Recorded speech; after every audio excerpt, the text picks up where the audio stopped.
abracadabra is actually Hebrew. And the word roughly translates as I speak, I create. Abracadabra, you know, Harry Potter with the wand, it's magic. As I speak, I create. See, they teach you that the primary purpose of speech is communication. What if, for the purpose of this conversation, we suspended our beliefs about what communication means, and we change it to the primary purpose of speech is to create? You see, I was born with a life-threatening genetic condition known as cystic fibrosis. It fills my lungs with a thick, sticky, infected mucus that I can't cough out. It has destroyed my pancreas and requires a minimum of 35 pills every day just to digest food. After years of malnutrition and pancreas insufficiency, my parents at the time did not realize that could be a sign of diabetes. So in 2001, I slipped into a month-long diabetic coma called ketoacidosis with a blood sugar of 1,236 and was left on life support for around 1 month while the doctors determined if I would be in a full vegetative state or a half vegetative state. Well, I'm here, and now I inject insulin up to 5 times a day based on what I eat. If that's not enough, my pancreas being shot has now caused something called hypothyroidism, and after years and years of being stuck in the hospital anywhere from 2 to 8 months out of the year, all of my veins have collapsed. So I have a port surgically implanted into my chest for immediate IV access for when I go down next. Years and years of this has now caused something called antibiotic resistance, the superbugs that are killing the world. Yep, got it. In fact, there is 1 IV left to treat me before I consider using a type of virus/bacteria that they found in World War II in sewage systems. That is my last hope. Now, I know many of you guys have watched the news, you've seen my rants, and you know of the new drugs that are coming out. Well, here's the thing, these drugs have not been studied. Although it is a miracle drug, I am still spending anywhere from 2 to 6 months a year in the hospital. In fact, 3 weeks ago, that was where I was. I just got out of the hospital a few days ago. Now, I tell you all this because there are times when I'll be hiking in Yosemite or rafting down volcanoes in Costa Rica, and then I wake up one day and I have that rumble in my lungs. And that rumble is a sign that the infection has begun again, and then I go down. All of that being so, if I could say, what has cystic fibrosis done for you? What is your interpretation of the disease? How hard is it? The only thing it has made me very, very curious of, very obsessive over, is how is it some people are given all the crap in the world and they thrive? How is it that some people have figured out how to take the gap from where they are to where they want to be and close it? And my entire life has been dedicated to figuring out that one question, because how amazing would it be if we all knew how to take the gap and close it from where we are to where we want to be? And then one day, I discovered something called neurolinguistic programming. And I discovered something called hypnosis, and I became frickin' obsessed. You have not seen the obsession from a redhead like you have seen when I discovered NLP and hypnosis. Because I started to see things in real life that could not be explained, and as a highly cynical human being, I wanted to poke holes in the system. You see, they say transformation can happen in a second, and I was told it took 10 years. I was told it took 10,000 hours. How come somebody can go to therapy for a decade and be instantly healed in about a 22-minute conversation? Is that even possible? And better yet, when you live in the world of clinical trials and not knowing what is going to happen next to you, don't you want the data? Why is this not being taught? And so as a cynic, as somebody who thought this stuff was for weird hippies who are stoned out of their minds in San Diego, I was like, let's poke holes in this. Let's figure out everything we can possibly figure out just to prove it does not work. Just to prove that transformation cannot happen in a split second. Just to prove that everything I've always been taught is the only way. And then I stumbled upon something that says all or nothing is just a sign of depression because it negates possibility. Well, that's inconvenient. I kind of like to think everything's black and white, right? Is this not obvious? So I'm going to teach you 3 truths about your mind today. And by the end of this session, what I want you to realize is the gap from where you want to be to where you are right now can be changed in an instant. And it can be changed in a way that will blow your own mind under one condition. You understand and respect this as a do with, not a do to process. I am not a speaker. I am very upfront about that. I am a performer. And my goal is to perform in such a way that things that you thought would take you 10 years, you can get done by the end of the day. How cool would that be if your problem is completely solved? So in order to do this, thank you, in order to do this, I need you to think of a problem you have. I'm not going to ask you, this is not therapy, tell me your problems, what's your why, hey, what are your daddy issues, how long has it been like that? No, that's not the point of today. So you're going to do all this in your mind, and based on where you are in the room, there are some of you I asked you to move. I might work with you one-on-one, I might not. You won't know until it happens, but I can read body language pretty well with all this training. So there's the other part. As I do with process, you are only going to get out of this what you put in. If it's not for you, cool, just sit back and watch everybody else. And then when they're more successful, then you wonder what they do differently. So there's 3 truths about your mind that I need you to understand right now today. The first thing is what we are going to call the neuro-linguistic programming communication model. What happens, how many of you guys have dated and it didn't work out, right? We've all had that person. Jeff's apparently had a lot of them after his introduction. Okay, so you date. You think you have a type. How many of you had a type? Do you ever talk about that? Girls were bad, right? What's your type? Doesn't matter, right? Because how many times is your type not actually your type and it never works out? And then you meet the one oddball and that's the one that worked out, right? Now, if we're thinking about our systems and our processes as it relates to language, as it relates to abracadabra, I create as I speak, how many of you have taken that wrong type of the type of person you thought you were meant to be with and applied that to your recruiting systems and processes? Yeah, you felt the energy suck out of the room on that one. If you have a problem in recruiting, it's not a problem in recruiting, it's a problem in the system and processes of how you're categorizing the information as it pertains to recruiting. So I'm going to break that down for you. So the NLP communication model says, at any given time, we have 126 million bits of information coming at us. And we're picking our bits, right? So as our bits are being picked up, we're seeing what we want to see, hearing what we want to hear, feeling what we want to feel, tasting what we want to taste. You can understand this, right? Like it's called VACOG, right? That's the acronym for those of you who like the notes. VACOG, V-A-K-O-G. Now here's where it gets even more interesting than VACOG. That would take like 30 years, by the way. Like you go back to 1970. V, what is V? Visual. A, was A, auditory. So we all know this. Kinesthetic, olfactory, gustatory. So what tends to happen is we're getting 126 million bits of information per second, and our senses, V-A-K-O-G, are sorting this information. Now, in addition to that, we've got our mind and we have our unconscious mind. This is not news to you. So what happens is you've also got, neuroscience has confirmed, 30,000 to 50,000 thoughts a day. And if you live with somebody like me, you hear all of that. And so you've got your 126 million bits per second of what we're seeing. So right now I'm seeing a chair. I'm not seeing any of you. Your brain is doing 3 things to categorize this information. It's distorting, deleting, and generalizing.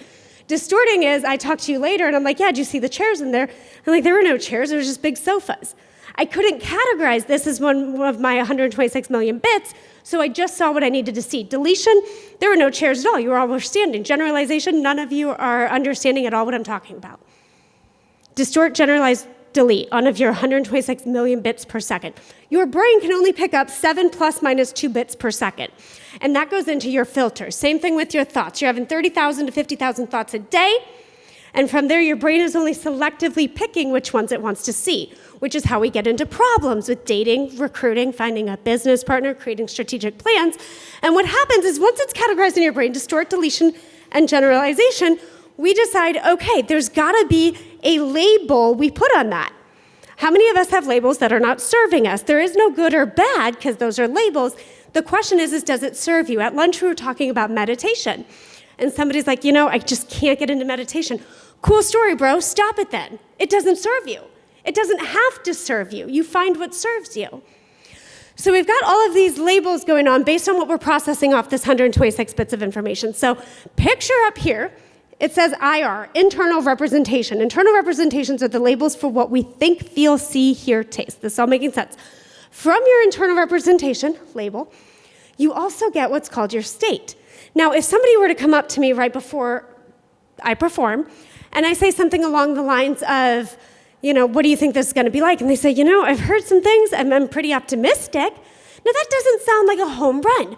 So if I am not mentally advanced enough and I'm aware of the bits I pick, pick your bits. If I'm aware of the bits I pick, then what tends to happen is my performance is halted. How many of you guys, when you're really looking forward to something and somebody tells you how you should think and feel, it changes your state? And see, there are no unsuccessful people, there's just unsuccessful states, and the states come from that internal representation of that label. So far, we're all picking this up. So if somebody tells you, hey, you're gonna be a good kid, right? Like you've got sons or daughters, and you're like, hey, a good kid would clean the room.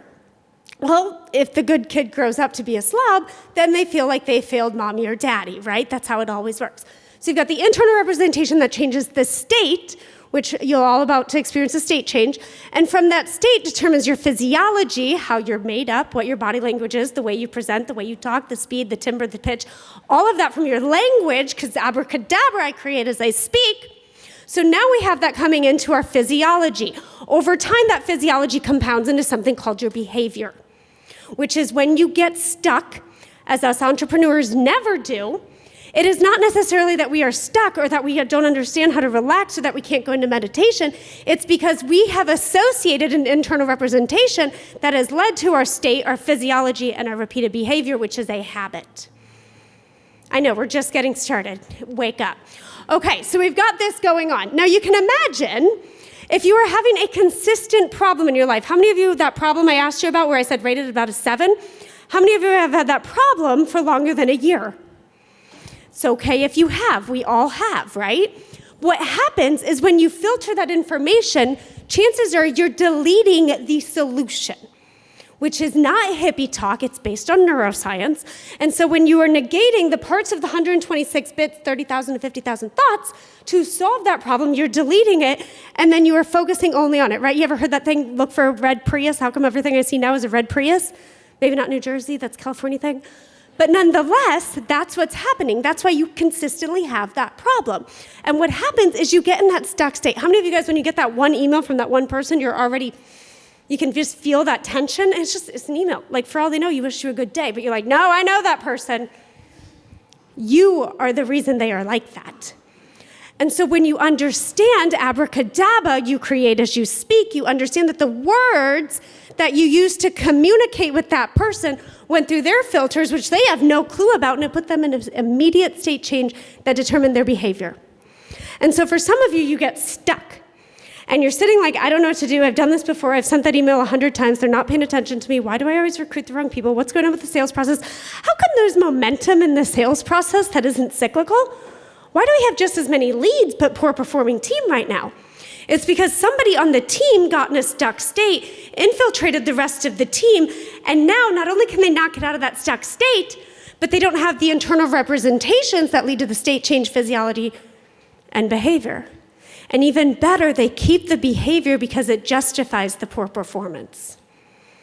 And that's where we all get stuck, is when we start to side and wear our pain like a trophy as to knocking it off and choosing the different possibilities. Because wouldn't it be better if our mind can tell us anything, we pick the bits that serve us, regardless of if it serves anybody else. Gestalt is huge in EO, and why is it huge? Because it doesn't matter how many times I tell you to do something, you're gonna do what you want anyways, right? That's why it's so powerful. Not in this room. Touche. So that's the thing, though, is when we take ourselves out of the internal representation that we've always known, and we get rid of the label, it can change the entire trajectory of our lives. So that was your first truth. Yeah, some of you thought that was the whole thing. No, we're just getting started, boo. Second truth. What you know is as reality is not actually your reality. What you know as your reality is not actually your reality. It is a culmination of those 126 million bits that you have picked up on. Now, how do we know if it's real or not? Because isn't a chair a chair? Is it? So think of that problem you all used to have. You got it? In your mind right now, think of the thing with an emotional pull of about a 7. Now, as you think of it, I'm going to ask you just a couple of questions. And for some of you, this exercise will get very funny because everything you thought you knew about that problem will become hilarious. And you'll start to question why you even have that problem in the first place.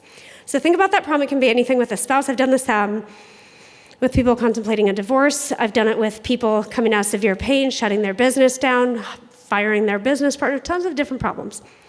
And what I want to do is I want you to ask yourself why you have that problem. And just nod when you've got an idea. Your first gut reaction. Why do you have that problem?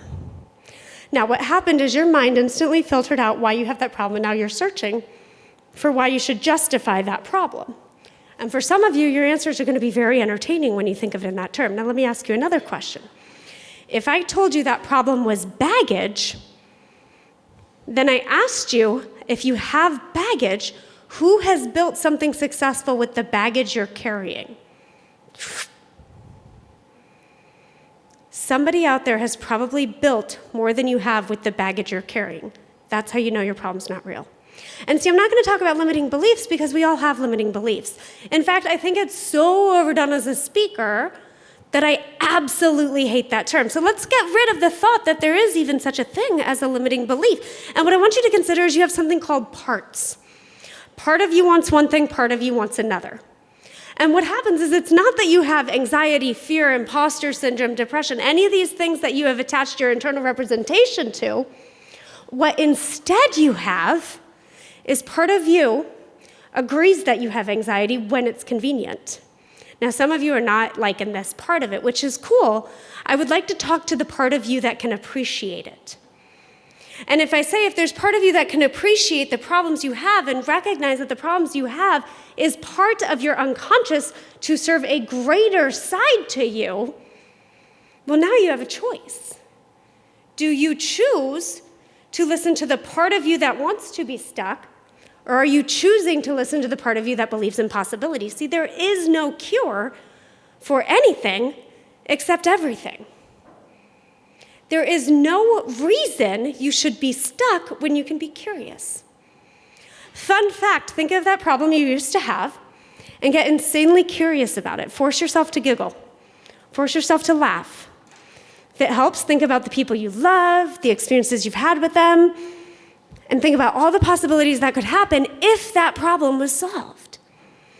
And that curiosity is immediately going to invoke feelings, a state change to the physiology change to the behavioral change that will help you get unstuck. I've done this thousands of times, and I have never had one person say, well, I'm not, no, I still want my problem. Because you're understanding now that your problem is a choice. And I realize some people are like, well, I was in a car accident, how is that my choice? It's not, but has there been an entrepreneur in a car accident who is still able to run their business? Well, yeah, of course, all the time. That's not a problem. You're choosing that problem because you're probably afraid of what's happening in your business, and it's easier to blame the car accident than what actually happened to you. And do not get me started on healthcare, people. I run my entire business, conference calls, Skype, Instagram, everything I need to do to be a high-functioning entrepreneur in the hospital. Some days I even have a tape up used with med tape, port tape, potocath for those of you who are curious, on the door saying, doctors, patient has phone calls between these and these hours. I was hypnotizing the nurses 2 weeks ago to get through their shift. So if any of you are like, well, I was diagnosed with this, I don't care. Cool story. Keep your pain like a trophy. We're about results in this room. That's why we're in New Jersey. So third point that I want to make to you, you are always creating, always creating, always creating. 30,000 to 50,000 thoughts a day, and you are always creating. What goes in your mind, in the invisible, comes out of your mouth and determines your reality. You are always creating. There is not a second of the day that goes by that is wasted unless the words you are using are wasting your own life and you're trying to blame it on somebody else. Always creating. Here's where it gets even more entertaining. Number one question I'm asked when I'm in the hospital. Any guesses? Yes! Thank you. That was like the quickest. You guys are sharp up here. How are you feeling? Who cares how I feel? Who cares how any of you feel? Love you, don't get me wrong, I'm gonna be there for you, but your feelings do not determine the power on your path to your purpose. Your feelings, I'm the first person to tell you, I appreciate that you have them, it's called being human, but your feelings do not stop you. Your feelings have nothing to do with the results you are trying to achieve. It's just your internal representation of your baggage and your excuses and what's holding you back and why you can't do the thing that everybody else can do. Your feelings don't mean. And some of you do not like that either, which is cool. That's your story, not mine. And it's interesting. So when I first, so 32, I own that, proud of that, mainly because all my friends are dead. And having cystic fibrosis has taught me that it doesn't matter if I feel good. How many of you guys I don't feel like going to the gym today? How many of you are still trying to lose the weight? Your feelings don't matter if you can get up and go. Can you imagine if you had an employee who is like, I just don't feel like going to work every day? You'd get rid of them. That's worthless to you. And yet you do that to yourself. We call that self-sabotage. So everything you know about the reality of how you feel, because we're taught to embrace our feelings, I'm not saying shut them out. I'm just saying act toward your goals despite how you feel. Act toward your goals because that's how you feel.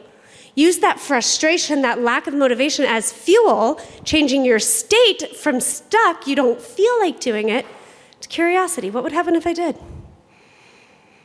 What would happen if I didn't? What wouldn't happen if I did? What wouldn't happen if I didn't? Use those 4 questions to get yourself unstuck. And it's interesting, when you take the narrative of abracadabra, I speak as I create. I create as I speak. Either way you take it, your life begins to unfold for you in a way that you weren't expecting. And it's interesting too, because I'll tell you brief little tiny bits of my story, because this isn't about my story, this is about you and your stories that you created with your own language to get to this room today. So this is where it gets even more interesting. So I was approximately 23 when my lung function went from 70 to 25%.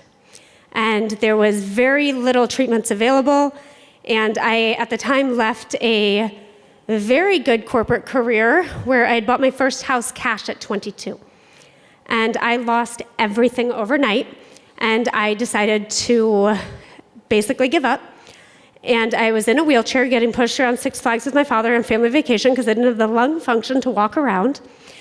And the only option for me was to get a drug called, at the time it was called Orkambi. And it was thought to halt the progression of the disease. And all I had to do was live another year or 2 and maybe I would see it. So corporate career up in flames, had to sell the house, like living part-time in a Volkswagen Beetle. It was not very great. And my only goal was live another year. That's it. So I filed for Social Security disability, bought a house at 22. And now, of course, I've got to take all the money and get rid of it because on disability, you actually can't have money. So the system doesn't really work in your favor. So I'm doing odd jobs. I'm recruiting for people for like groceries, which no, I will not make that deal anymore. And it's horrible. And I decided to go to the gym. So that's all I have. Kind of, if you consider 30% lung function, functioning athlete. And I go to, of all the stupid crap you could go to at the gym, I go to a Zumba class. You guys know what Zumba is? And I can't even exercise for part of it. I'm sitting in my wheelchair hacking up a lung. And for some reason, something took over me and I go, I'm going to be a Zumba instructor. Okay, guys, there's dumber goals to have. And they said, you can't do that. And I said, no, I'm going to do it. And then the drug comes out, and it was taken from, because I was on the government insurance, this drug's $300,000 a year. People on Social Security disability, they're not going to get that. Like, there's no way to make that happen. I'm like, I'm going to get the drug. I'm going to be a speaker. I'm going to be a coach. I'm going to do something with my life. And then they said, Kaylin, you can't do that. That's cute. But you're in a wheelchair. You're always hospitalized. I remember I got so sick one time and I didn't have the money for meds that we took my dog to the vet to get Cipro. It was that dire. And I'm hawking meds on the internet, like I'm trying to figure out anything I can do because I just got to get alive. And then they go, you can't get the drug, you're disabled, you're on Social Security, the government's not going to pay for it. You can't have a business. I hired a coach with my last few dollars and she said to me, you will never become a speaker because you will be too sick to be in and out of airports. Everything I was told was a not even possible comprehension. And all I had was LinkedIn. That was it. I didn't have money. I'm living in Southern California at the time, like $1,200 a month, hawking groceries for recruiting, stealing money from, or not stealing money, but stealing medication from my dog. And they go, there's no way you can get the drug. So all I could do in the hospital was get on LinkedIn because I made the decision that I would not accept the narrative, the words that other people said, and that I would choose my own internal representation. I made the decision that that narrative were not the words that I would speak. I made the decision that the words I would speak would be of power, of possibility, of persuasion, of health, of vitality, of speaking, of coaching, of writing. They said you will die at 25, and my book came out when I was 29. They said that my path was chosen, and I said it was not possible. But this isn't about me. This is about you. If you want to believe you have anxiety, if you want to believe you have imposter syndrome, you're not enough, you're not good enough, smart enough, have enough money, make enough of a father, mother, sister, brother, spouse. If you have a case of the enoughs, let me ask you this to slash that last bit of reality out of you. Aren't you the same person who qualified to be a member of EO New Jersey and is in this room today? What narrative are you believing in the words that are coming out of your mouth? Are you believing that you are the entrepreneur that took an idea for a brand of a business and scaled it to a point where 4% of people could figure that out, and you want to believe you're not enough? No, not a chance. Adopt a narrative that serves you. Create magic in your lives with the thoughts that fuel you. Abracadabra, and it says, you want a bigger business? Say it. When you say it and it is so, everything you have in your life right now is the result of the words that you had spoken at some point. And it has happened for you again and again and again and again and again to the point where you are sitting here. Pick your narrative. Pick your story and speak the words that bring magic into your life. And for some of you, this moment begins right now. So I want to welcome you all. If you're ready to be hypnotized, I need you to take a deep breath in.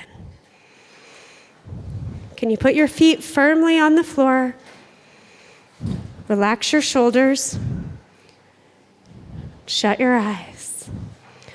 I will not make any of you do anything uncomfortable. Not the kind that will make you cluck like a chicken. I'm just here to change your state and to show you how in an instant your state can change. Inhale through your mouth.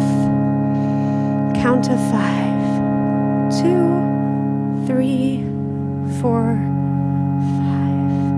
And exhale slowly but audibly through your mouth. Count of 6. 5, 4, 3, 2, 1. And allow yourself to start to feel slightly weightless. Now, although you are entering a totally new place, notice that you may still be aware of things like the sensations in your arms, sensations in your legs, the sounds all around you, the comfort of the rooms, the sound of my voice, where the effort it takes to hear my words are almost too much to be aware of. You see, it's easier to simply relax and let go.